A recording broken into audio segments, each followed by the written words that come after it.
परम सन्मानयोग गुरु रूप गुरु खालसा साध संगत जी, वाहिगुरु जी का खालसा वाहिगुरु जी की फतेह। सतगुरु जी रात ਨੂੰ पलंग ਉੱਪਰ ਲੇਟੇ ਹੋਏ ਸਨ।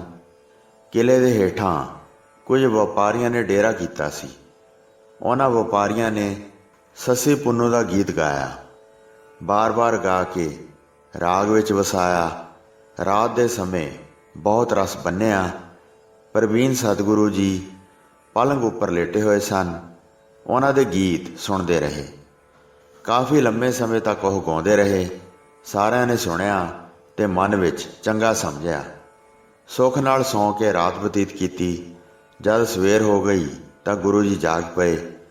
ਸ਼ੌਚ ਇਸ਼ਨਾਨ ਕਰਕੇ ਗੁਰੂ ਜੀ ਨੇ ਦੀਵਾਨ ਲਾਇਆ ਤੇ ਫਿਰ ਉਹਨਾਂ ਨੇ ਪੁੱਛਿਆ, ਰਾਤ ਨੂੰ ਗੀਤ ਕੌਣ ਗਾਉਂਦਾ ਸੀ?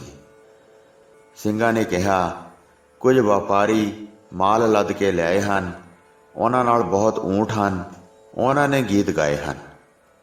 ਸਤਿਗੁਰੂ ਜੀ ਨੇ ਕਿਹਾ, ਉਹਨਾਂ ਨੂੰ ਬੁਲਾ ਕੇ ਲਿਆਓ। ਇਹ ਸੁਣ ਕੇ ਸੇਵਕ ਉਹਨਾਂ ਦੇ ਪਾਸ ਗਏ ਤੇ ਕਿਹਾ, ਗੁਰੂ ਜੀ ਬੁਲਾਉਂਦੇ ਹਨ। ਉਹ ਚੱਲ ਕੇ ਆ ਗਏ ਤੇ ਗੁਰੂ ਜੀ ਦੇ ਦਰਸ਼ਨ ਕਰਕੇ ਉਹਨਾਂ ਨੇ ਆਪਣੇ ਸਿਰ ਨਿਵਾਏ। ਸਤਿਗੁਰੂ ਜੀ ਨੇ ਕਿਹਾ, ਰਾਤ ਜਿਵੇਂ ਗਾਉਂਦੇ ਸੀ, ਸੱਸੀ ਪੁੰਨੂ ਦੇ ਗੀਤ ਨੂੰ ਰਾਗ ਵਿੱਚ ਵਸਾਉਂਦੇ ਸੀ, ਹੁਣ ਇੱਥੇ ਬੈਠ ਕੇ ਗੀਤ ਗਾਓ ਤੇ ਉਸੇ ਪ੍ਰਕਾਰ ਵੱਡਾ ਰਸ ਧਾਰਨ ਕਰੋ। ਇਹ ਸੁਣ ਕੇ ਉਹ ਹੱਥ ਜੋੜ ਕੇ ਬੋਲਿਆ, ਹੁਣ ਤਾਂ ਗਾਇਆ ਨਹੀਂ ਜਾ ਸਕਦਾ। ਆਪ ਜੀ ਪਾਸੋਂ ਮੈਨੂੰ ਸ਼ਰਮ ਆਉਂਦੀ ਹੈ। ਆਪ ਜੀ ਦੇ ਸਾਹਮਣੇ ਬੋਲਣਾ ਚੰਗਾ ਨਹੀਂ ਲੱਗਦਾ ਹੈ।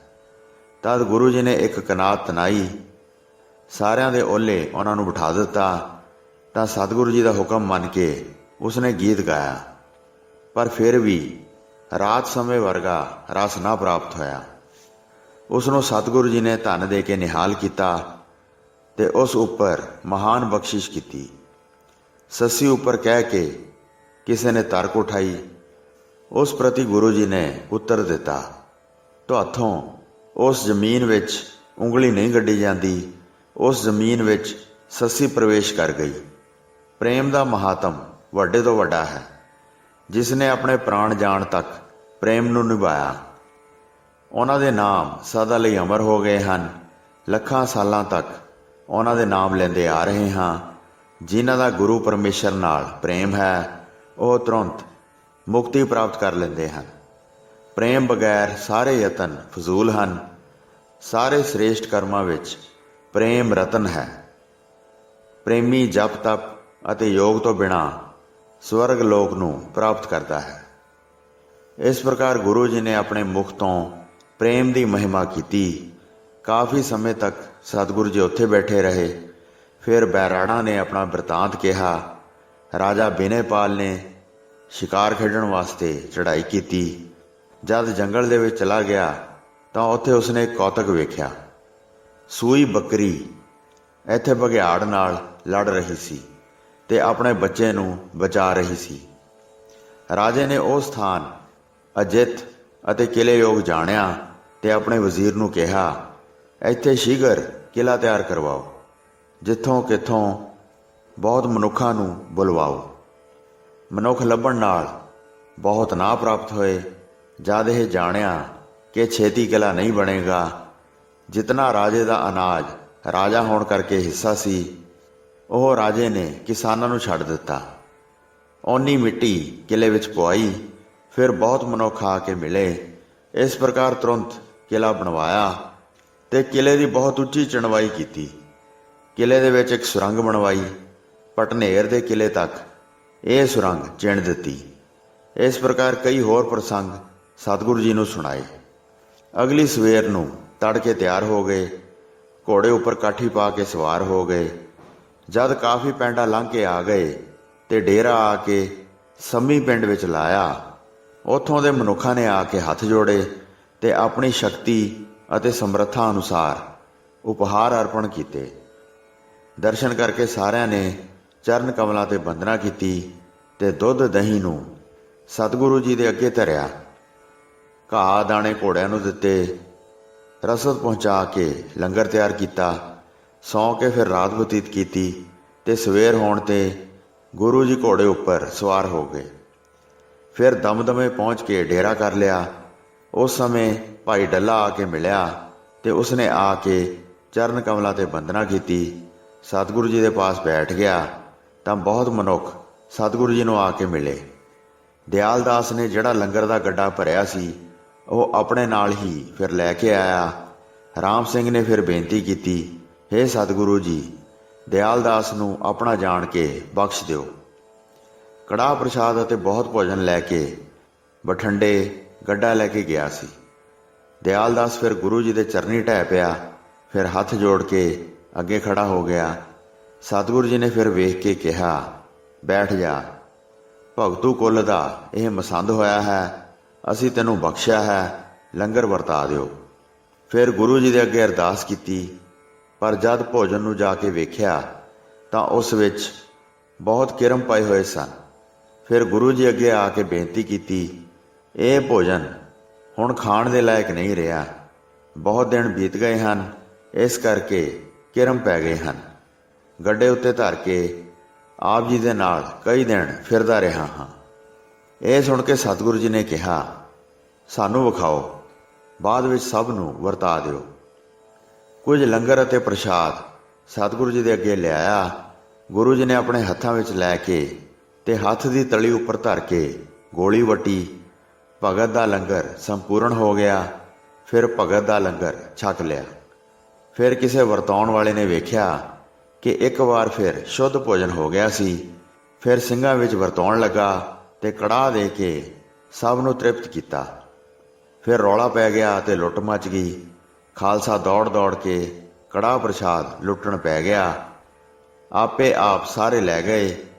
ਸਤਿਗੁਰੂ ਜੀ ਵੇਖ ਵੇਖ ਕੇ ਬਹੁਤ ਮੁਸਕਰਾਏ। ਕੁਝ ਦੇਰ ਬਾਅਦ ਹੋਰ ਸਿੱਖ ਆਏ। 5-10 ਸਿੰਘ ਸਨ ਜਿਨ੍ਹਾਂ ਨੇ ਕੁਝ ਵੀ ਨਹੀਂ ਖਾਧਾ ਸੀ। ਉਹਨਾਂ ਨੂੰ ਵੇਖ ਕੇ ਗੁਰੂ ਜੀ ਨੇ ਕਿਹਾ, ਇਸ ਸਮੇਂ ਜਾਓ ਤੇ ਦਿਆਲ ਦਾਸ ਦਾ ਪੱਲਾ ਫੜ ਲਓ। ਉਹ ਦਿਆਲ ਦਾਸ ਪਾਸ ਗਏ ਤੇ ਕਹਿਣ ਲੱਗੇ, ਸਾਨੂੰ ਸਾਡਾ ਲੰਗਰ ਦਿਓ। ਗੋਰੇ ਦੇ ਪੁੱਤਰ ਨੇ ਫਿਰ ਆਪਣੀ ਛਾਪ ਉਤਾਰੀ ਤੇ ਉਹਨਾਂ ਨੂੰ ਦੇ ਕੇ ਕਹਿਣ ਲੱਗਾ, ਮੁੱਲ ਲੈ ਕੇ ਖਾ ਲਓ, ਲੰਗਰ ਦੇ ਵਿੱਚ ਕਿਸੇ ਪ੍ਰਕਾਰ ਦਾ ਰੰਗ ਵਿੱਚ ਭੰਗ ਨਾ ਪਾਓ। ਇੱਕ ਘੋੜਾ ਅਤੇ ਇੱਕ ਦੁਸ਼ਾਲਾ ਦਿਆਲ ਦਾਸ ਨੇ ਉਸ ਸਮੇਂ ਸਤਿਗੁਰੂ ਜੀ ਨੂੰ ਅਰਪਣ ਕੀਤਾ। ਸਤਿਗੁਰੂ ਜੀ ਨੇ ਉਸ ਨੂੰ ਬਖਸ਼ ਕੇ ਸੰਗਤ ਵਿੱਚ ਮਿਲਾ ਲਿਆ। ਉਹ ਗੁਰੂ ਜੀ ਦੇ ਪਾਸ ਰਹਿ ਕੇ ਉਹਨਾਂ ਦੀ ਸੇਵਾ ਕਰਦਾ ਸੀ। ਸਾਰੇ ਮਨੁੱਖ ਦਰਸ਼ਨ ਕਰਕੇ ਆਪਣੇ ਘਰਾਂ ਨੂੰ ਚਲੇ ਗਏ। ਸਾਰੀ ਸੈਨਾ ਨੇ ਵੀ ਖਾ ਪੀ ਲਿਆ। ਉੱਥੇ ਰਹਿ ਕੇ ਕਾਫੀ ਦਿਨ ਬਤੀਤ ਕੀਤੇ। ਜਿਹੜੀ ਸਿੱਖ ਸੰਗਤ ਆਉਂਦੀ ਸੀ ਉਹਨਾਂ ਦੀ ਕਾਮਨਾ ਪੂਰੀ ਕਰਦੇ ਸਨ। ਇੱਕ ਦਿਨ ਭਾਈ ਡੱਲੇ ਨੂੰ ਆਪਣੇ ਨਾਲ ਲੈ ਕੇ ਸਤਿਗੁਰੂ ਜੀ ਸ਼ਿਕਾਰ ਖੇਡਣ ਲਈ ਘੋੜੇ ਤੇ ਸਵਾਰ ਹੋ ਗਏ। ਜਦ ਇੱਕ ਮ੍ਰਿਗ ਨੂੰ ਵੇਖਿਆ ਤਾਂ ਬਹੁਤ ਦੂਰ ਨਿਕਲ ਗਏ। ਇੱਕ ਤਿੱਖਾ ਤੀਰ ਛੱਡ ਕੇ ਫਿਰ ਉਸ ਹਿਰਨ ਦਾ ਗੁਰੂ ਜੀ ਨੇ ਸ਼ਿਕਾਰ ਕੀਤਾ। ਉਸ ਹਿਰਨ ਨੂੰ ਮਾਰ ਕੇ ਸਤਿਗੁਰੂ ਜੀ ਬਹੁਤ ਹੱਸਣ ਲੱਗੇ। ਹੋਠਾਂ ਵਿੱਚ ਸੁੰਦਰ ਦੰਦ ਦਿਖਾਈ ਦੇਣ ਲੱਗੇ। ਇਹ ਵੇਖ ਕੇ ਭਾਈ ਡੱਲੇ ਨੇ ਹੱਥ ਜੋੜ ਕੇ ਬੇਨਤੀ ਕੀਤੀ, ਇਸ ਨੂੰ ਮਾਰ ਕੇ ਕਿਉਂ ਹੱਸੇ ਹੋ? ਗੁਰੂ ਜੀ ਨੇ ਕਿਹਾ, ਇਹ ਗੁਰਸਿੱਖ ਗੁਰੂ ਦਾ ਖਜ਼ਾਨਚੀ ਸੀ। ਇਹ ਬਹੁਤ ਧਨ ਚੋਰੀ ਕਰਦਾ ਰਿਹਾ ਹੈ। ਬਹੁਤ ਖਰਾਬ ਕੀਤਾ ਅਤੇ ਖਾਧਾ। ਉਸ ਪਾਪ ਕਰਕੇ ਇਸ ਨੇ ਮ੍ਰਿਗ ਦਾ ਸਰੀਰ ਪਾਇਆ ਹੈ। ਹੇ ਭਾਈ ਡੱਲੇ, ਸੁਣੋ, ਪਰਾਇਆ ਧਨ ਅੰਸ਼ ਮਾਤਰ ਵੀ ਕਿਸੇ ਪ੍ਰਕਾਰ ਲੈਣਾ ਨਹੀਂ ਚਾਹੀਦਾ। ਉਸ ਦਾ ਮਾਸ ਕੱਟਿਆ ਜਾਵੇਗਾ, ਫਿਰ ਇਹ ਤੜਫੇਗਾ ਅਤੇ ਰਿੰਨ ਕੇ ਖਾਧਾ ਜਾਵੇਗਾ। ਜਿਹੜਾ ਮਨੁੱਖ ਪਰਾਇਆ ਧਨ ਚੁਰਾਉਂਦਾ ਹੈ ਜਾਂ ਸ਼ਕਤੀ ਲਾ ਕੇ ਖੋ ਕੇ ਪ੍ਰਸੰਨ ਹੁੰਦਾ ਹੈ ਤਾਂ ਉਹ ਮ੍ਰਿਗ ਬੱਕਰੇ ਆਦਿ ਦਾ ਸਰੀਰ ਧਾਰਨ ਕਰਦਾ ਹੈ। ਲੈਣੇਦਾਰ ਫਿਰ ਉਸ ਨੂੰ ਮਾਰ ਕੇ ਖਾ ਜਾਂਦਾ ਹੈ। ਆਪਣੇ ਮਾਲਕ ਦਾ ਜਿਹੜਾ ਧਨ ਚੋਰੀ ਕਰਦਾ ਹੈ ਉਹ ਵੀ ਇਸੇ ਢੰਗ ਨਾਲ ਦੁੱਖ ਪਾਉਂਦਾ ਹੈ। ਅਸੀਂ ਉਸ ਸਮੇਂ ਬਹੁਤ ਵਰਜ ਰਹੇ ਸੀ ਪਰ ਮੰਨਿਆ ਨਹੀਂ ਸੀ। ਉਸ ਬਿਰਤਾਂਤ ਨੂੰ ਜਾਣ ਕੇ ਅਸੀਂ ਹੱਸੇ ਸੀ। ਇਸ ਪ੍ਰਕਾਰ ਜਦ ਕਿਹਾ ਤਾਂ ਉਸ ਸਮੇਂ ਦਮਦਮਾ ਬਹੁਤ ਦੂਰ ਰਹਿ ਗਿਆ ਸੀ। ਪਹੁੰਚਣ ਦਾ ਸਮਾਂ ਮਨ ਵਿੱਚ ਨਾ ਜਾਣਿਆ। ਇੱਕ ਚੰਗਾ ਕਿੱਕਰ ਦਾ ਦਰਖਤ ਵੇਖਿਆ। ਉੱਥੇ ਸਤਿਗੁਰੂ ਜੀ ਆਪਣਾ ਡੇਰਾ ਲਾ ਕੇ ਬੈਠ ਗਏ। ਤਦ ਸਿੱਖਾਂ ਨੇ ਹੱਥ ਜੋੜ ਕੇ ਕਿਹਾ, ਹੇ ਸਤਿਗੁਰੂ ਜੀ, ਅਸੀਂ ਤਾਂ ਕੁਝ ਖਾਧਾ ਪੀਤਾ ਵੀ ਨਹੀਂ। ਦੋਵੇਂ ਸਮੇਂ ਹੁਣ ਭੁੱਖੇ ਰਹੇ ਹਾਂ। ਸਾਰਿਆਂ ਨੂੰ ਬਹੁਤ ਭੁੱਖ ਲੱਗੀ ਹੋਈ ਹੈ। ਇਹ ਰਾਤ ਕਿਸ ਤਰ੍ਹਾਂ ਬਤੀਤ ਕਰਾਂਗੇ, ਸਵੇਰ ਹੋਣ ਤੇ ਫਿਰ ਚੱਲ ਪਵਾਂਗੇ। ਇਹ ਸੁਣ ਕੇ ਸਤਿਗੁਰੂ ਜੀ ਨੇ ਮੁਖ ਤੋਂ ਹੁਕਮ ਕੀਤਾ, ਕਿੱਕਰਾਂ ਉੱਪਰ ਚੜ੍ਹੋ। ਜਿਹੜੀਆਂ ਮਹਾਨ ਕਿੱਕਰਾਂ ਇੱਥੇ ਖੜੀਆਂ ਹਨ, ਬਲ ਲਾ ਕੇ ਇਹਨਾਂ ਨੂੰ ਹਿਲਾਓ, ਫਿਰ ਮਨ ਭਾਉਂਦਾ ਭੋਜਨ ਖਾ ਕੇ ਭੁੱਖ ਦੂਰ ਕਰੋ। ਸਤਿਗੁਰੂ ਜੀ ਦੇ ਬਚਨ ਮੰਨ ਕੇ ਕਿੱਕਰਾਂ ਦੇ ਉੱਪਰ ਚੜ੍ਹ ਗਏ ਤੇ ਕਿੱਕਰਾਂ ਨੂੰ ਹਿਲਾ ਕੇ ਆਪਣੇ ਨੈਣਾਂ ਨਾਲ ਵੇਖਿਆ। ਅਨੇਕ ਭਾਂਤ ਦੇ ਭੋਜਨ ਪਏ ਸਨ।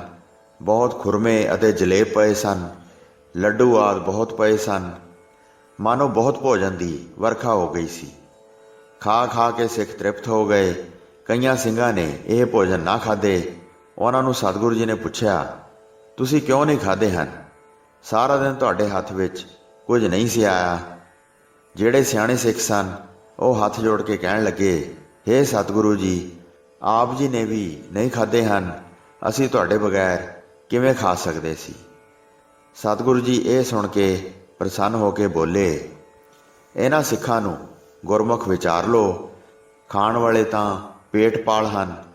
ਮਨਮੁਖ ਸਿੱਖ ਵੀ ਬਹੁਤ ਕਹਿੰਦੇ ਹਨ ਕਿ ਸਿੱਖੀ ਪਾਉਣੀ ਦੂਰ ਦੀ ਗੱਲ ਹੈ।